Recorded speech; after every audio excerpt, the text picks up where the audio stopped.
बुंदेले हर वालों के मुँह हमने सुनी कहानी थी, खूब लड़ी मर्दानी वो तो झांसी वाली रानी थी। हम सभी या फिर आपने लगभग हर भारतीयों इस पंक्ति से परिचित है। रानी लक्ष्मीबाई 1857 के स्वतंत्रता संग्राम की महिला सेनानी है। झांसी की रानी वीरता और संपूर्ण से भारतीय स्वतंत्रता संग्राम में योगदान दिया है।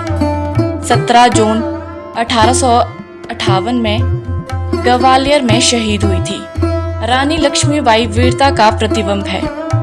रानी लक्ष्मीबाई भारत के पहले स्वतंत्र संग्राम के समय में बहादुर वीरांगना कहलाई है। झांसी की रानी ने आखिरी दम तक अंग्रेजों के साथ लड़ाई लड़ी है, जिनकी वीरता की कहानी आज भी प्रचलित है। मरने के बाद भी झांसी की रानी अंग्रेजों के हाथ में नहीं आई थी। रानी लक्ष्मीबाई अपनी मातृभूमि के लिए जान न्यौछावर करने तक तैयार थी। मैं अपनी झांसी नहीं दूंगी, इसका यह वाक्य बचपन से लेकर अभी तक हमारे साथ है। यहाँ झांसी की रानी की कहानी आपको पूरी विस्तार से इस वीडियो में बताएंगे। वीरांगना रानी लक्ष्मीबाई, जिन्होंने अपनी साहसी कर्मों से न सिर्फ इतिहास रचा बल्कि तमाम महिलाओं के मन में एक साहसी ऊर्जा का संचार भी किया। रानी लक्ष्मीबाई, जिन्होंने अपने साहस के बल पर कई राजाओं को हार की धूल चटाई।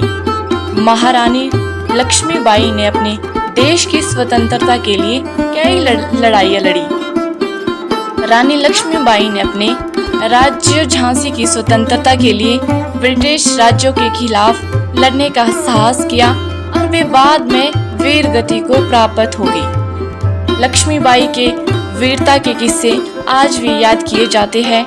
रानी लक्ष्मीबाई ने अपने बलिदानों और साहसी कर्मों से न सिर्फ देश के बल्कि पूरी दुनिया की महिलाओं को जो सर है वह गर्व से ऊंचा किया है। झांसी की रानी लक्ष्मीबाई के जीवन, देशभक्ति, अमर और बलिदान की एक अनुपम गाथा गाई जाती है।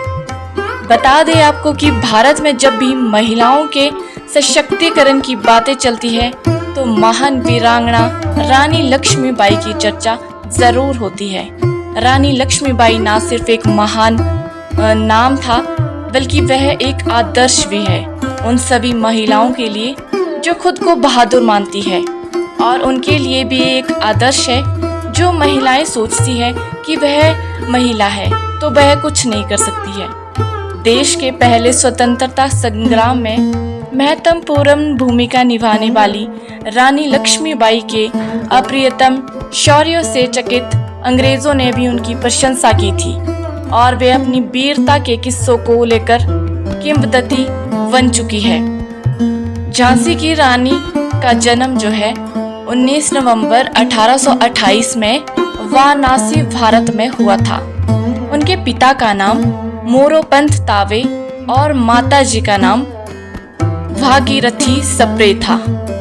इनके पिता का नाम नरेश महाराज गंगाधर राव नायलायर और बच्चे का नाम दामोदर राव और आनंद राव था। झांसी की रानी का नाम उनके माता पिता ने मणिकर्णिका रखा था, लेकिन शादी के बाद उनका नाम बदलकर रानी लक्ष्मीबाई हो गया था।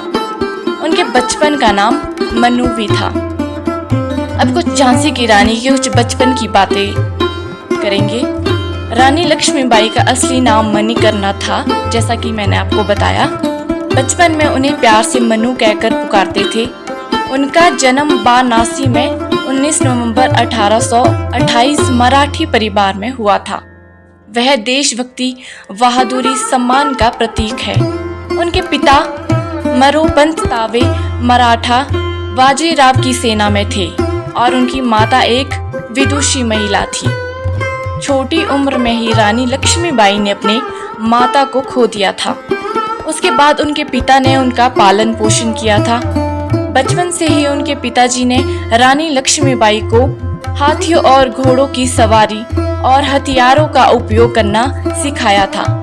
नाना साहेब और तांत्या टोपे ने रानी लक्ष्मीबाई पढ़ी लिखी थी। अब बात करेंगे झांसी के बुलंद किले की।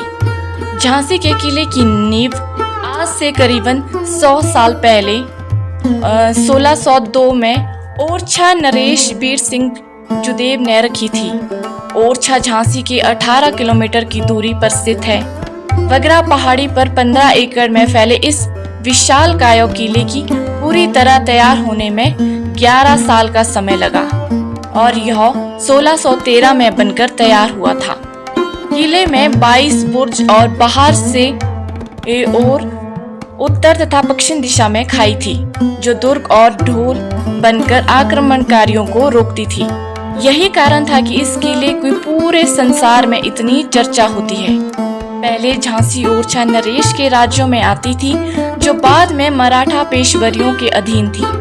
मराठा नरेश गंगाधर राव से शादी होने के बाद मणिकर्णिका को लक्ष्मीबाई कहा जाने लगा।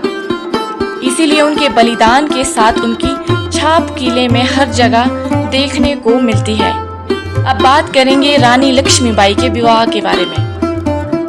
रानी लक्ष्मीबाई का विवाह झांसी के महाराजा राजा गंगाधर राव के साथ हुआ था। विवाह के बाद मणिकर्णिका का नाम बदलकर रानी लक्ष्मीबाई हो जाना लगा। फिर वह झांसी की रानी के नाम से प्रसिद्ध हुई।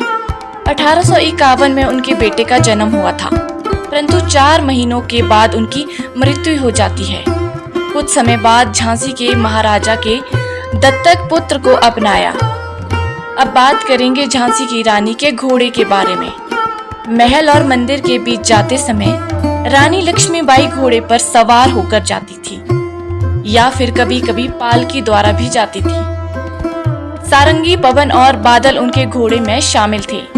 1858 में इतिहासकारों के अनुसार यह माना गया था कि किले की तरफ भागते समय रानी लक्ष्मीबाई बादल पर सवार थी।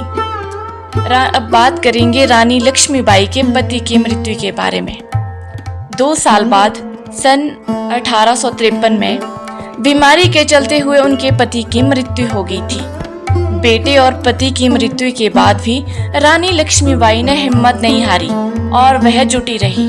जब उनके पति की मृत्यु हुई थी तो रानी लक्ष्मीबाई की उम्र केवल 25 वर्ष थी।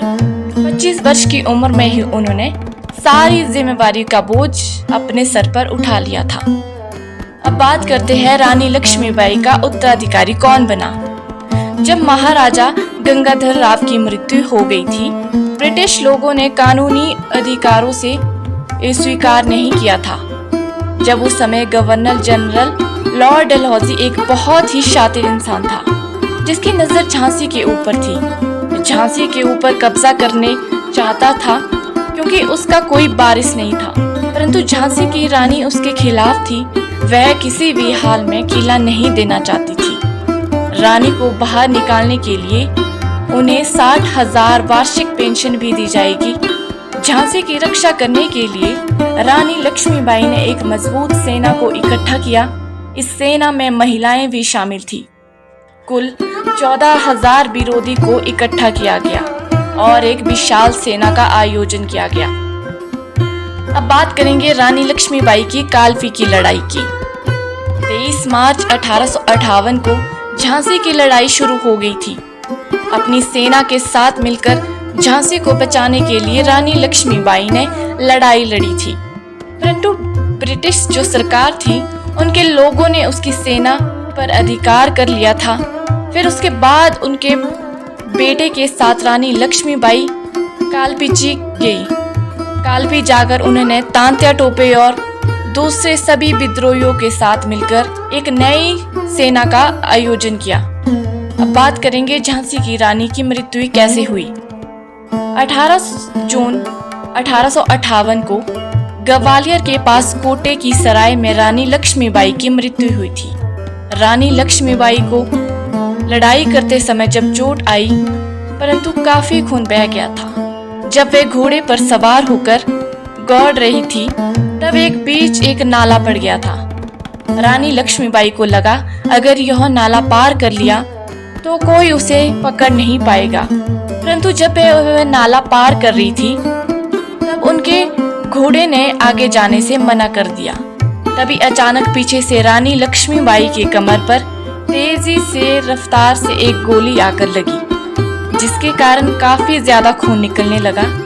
खून को रोकने के लिए उन्होंने अपनी कमर पर हाथ लगाया। तभी अचानक से उनकी हाथ से तलवार नीचे गिर गई। फिर वापस अचानक से एक अंग्रेज सैनिक ने उनके सर पर तेजी से वार करके उनका सर फूट गया। फिर वह घोड़े के नीचे उतरी। कुछ समय बाद एक सैनिक रानी लक्ष्मीबाई को पास वाले मंदिर में लेकर चला गया। अभी तक थोड़ी थोड़ी उनकी सांसें चल रही थी। उन्होंने मंदिर के पुजारी से कहा कि मैं अपने पुत्र दामोदर को आपके पास देखने के लिए छोड़ रही हूँ। यह बोलने के बाद उनकी सांसें बंद हो गई। फिर उनका अंतिम संस्कार किया गया। ब्रिटिश जनरल ह्यूज ने रानी लक्ष्मीबाई की बहुत सारी तारीफ में कहा था कि वह एक बहुत चतुर, ताकतवर और वीर योद्धा थी। उम्मीद करती हूँ कि आपको यह आज की जानकारी काफ़ी अच्छी लगी हो। ऐसे ही मुझे अपना प्यार दिखाते रहे।